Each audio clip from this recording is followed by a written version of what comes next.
Ah oui, et t'as aussi ce petit vide-poche là. Alors ce petit vide-poche, je prends un paquet de clopes, hein. Comme ça tu vois la taille du vide-poche. Voilà.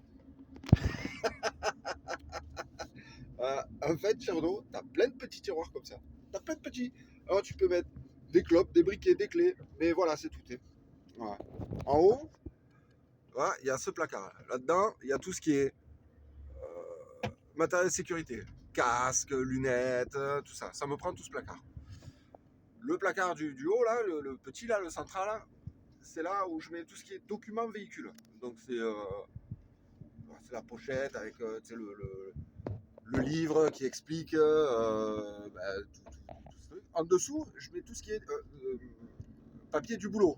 Les lettres de voiture, lettres de voiture en général. Au fond, là-bas, c'est là où je mets mon sac de voyage. Voilà. Et en dessous, c'est tout petit, c'est vraiment très petit. Ça doit être profond, ça doit faire 10 cm de profondeur. Là, j'y mets les trucs de parfum, mes chargeurs de téléphone, stylo, tous ces trucs-là. Comme ça, j'ai accès rapide. Et puis après, ici, là, t'as ces deux petits placards. C'est vraiment tout petit, hein. Celui du haut, je mets mon gilet orange. Comme ça, il est facile d'accès. Et en dessous, en fait, tu mets rien en dessous. Je vais essayer d'ouvrir, mais. Ouais, il est coincé. Comme ça, il est coincé, il ne veut pas s'ouvrir. Voilà. Bon, c'est Renault, hein. C'est du plastoc. Ah, voilà. Voilà, il s'ouvre. Voilà. Voilà ce que tu mets dedans. Tu ne mets rien. Tu mets. Même mes chaussures n'y rentrent pas, quoi.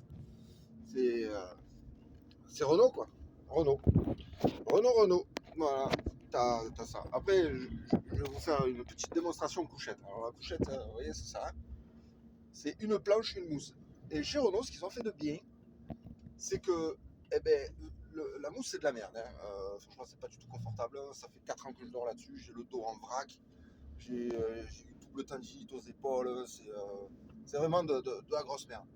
Mais dans les autres camions, MAN, Mercedes, que j'ai pu essayer, ils n'ont pas collé la mousse à la planche. Ça fait que si le matelas ne te convient pas, tu peux, tu peux mettre ton propre matelas. Tu vois, tu peux t'en acheter un mieux et hop, tu l'enlèves et tu en mets un nouveau. Renault, non. Renault, ils ont dit, on va faire de la merde et puis tu seras condamné avec cette merde. Tu ne peux rien faire. Après, au-dessus, voilà, il n'y a pas d'autre placard, il n'y a rien, c'est vide. Tu vois, pour mettre mes produits de nettoyant, j'ai acheté un truc sur Amazon que j'ai inséré dans le cache plastique, parce que Renault adore les plastiques qui ne tiennent pas.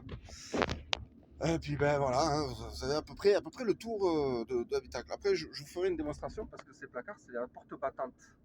Et dans ma boîte, ils se sont pas dit le chauffeur va passer la semaine dedans. Donc ils ont pris une cabine de régional. C'est-à-dire que moi qui fais 1,93, je peux pas me tenir debout dedans. Là, je touche le plafond. Et t'as pas de place, hein. Franchement là, tu vois l'espace que t'as entre les deux. T'as pas de place, hein. Du coup, tu peux juste te mettre debout là quand tu veux t'habiller, te mettre ton t-shirt, caleçon, ou voilà, le matin tu te lèves. Et quand tu ouvres les portes à battant pour aller chercher choper ton sac, tu peux être sûr que une fois sur 5, si je suis pas bien réveillé le matin, je me prends la porte dans la gueule. Voilà. C'est Renault. C'est Renault. Les mecs, tu vois, ils ont fait un camion, mais ils sont jamais montés dedans, quoi.